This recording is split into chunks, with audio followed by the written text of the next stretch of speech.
नाजरीन, fly news से खबरों का सिलसिला जारी है। शोहर बीवी को छोड़कर साली को लेकर फरार हो गया।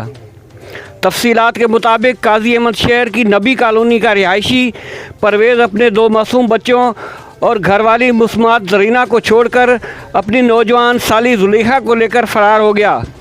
वाक़े का मुकदमा दर्ज कर लिया गया है और लड़की के फरार में मुलव्वस एक मुलज़म को गिरफ़्तार कर लिया गया है। दूसरी जानिब मुतासरा औरत जरीना ने कहा है कि मेरे शोहर को निकाह करने से रोका जाए, बसूरत दिगर मेरे मासूम बच्चे फाका कशी का शिकार हो जाएंगे।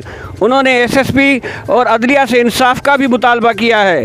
जरीना नाले था मुझे बाहर न ठान मुझे घर फिटी नो मां के खींचवा मां मुझे बारन के केर खाने नो न को जज जा केड़ो वकील मुझे घर वाले जो जुलेखा नाले था परवेज नाले था केर निकाल है जिन मां बाऊ बदी थी चवा मुझे जज के पेश किया गया अपीला था मुझे इंसाफ चाहिए मुझे इंसाफ कर मुझे नंढड़ा बारन मां मुखे केर खाने नो मुझे बारन के केर खाने नो पंहिंजा मूंखे नथा क़बूल कनि मूंखे चवंदा तो सलाह करे कढ रही आहे मूंखे का ख़बर न आहे मूं कॾहिं इहो सोचे ई कोन त मुंहिंजी भेण मूंसां ईअं कंदी या मुंहिंजो घर वारो मूंसां ईअं कंदो। मां ॿारनि जे हवाले सां परेशान हुयसि। मां पंहिंजे घर में संभाल सड़के वेठी हुयसि। मूंखे इहो कॾहिं महसूसु न थियो त मुंहिंजी भेण मूंखे छॾे वेंदी आहे। मार कुट ॾाढी कंदो हो पर मूं कॾहिं इहो न सोचियो त मां पंहिंजे घर वारे खे ॿधायां मां पंहिंजे घर वारे खे मार ॾियां। मुंहिंजा माइट चवंदा हुआ त मां ॿधायां मार ॾियां त पोइ माना मां पंहिंजे भाइरनि खे मां पंहिंजी माउ खे जल्दी मुंहिंजे मुड़ुस खे न ॿधायो मूंखे भले मारे पर तव्हां न ॿधाइजो। वरी हाणे माना पैसा बि त घर मुंहिंजे माइटनि वटां खणी विया लख खनि।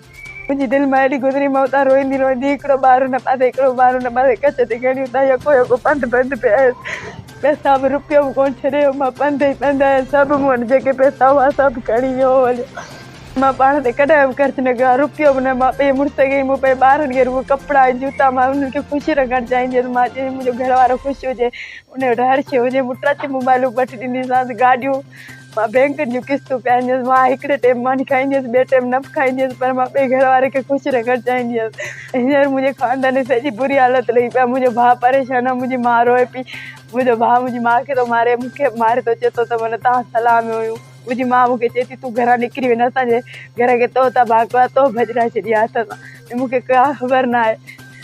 मां अपील थी कयांसि मां ॿाहूं ॿधी थी चवांसि त हुनजो निकाह क़बूल न कनि। मुंहिंजा नंढड़ा बच्चा आहिनि मां उन्हनि खे कारे कजांसि। मुंहिंजो घर रुली वेंदो सॼो।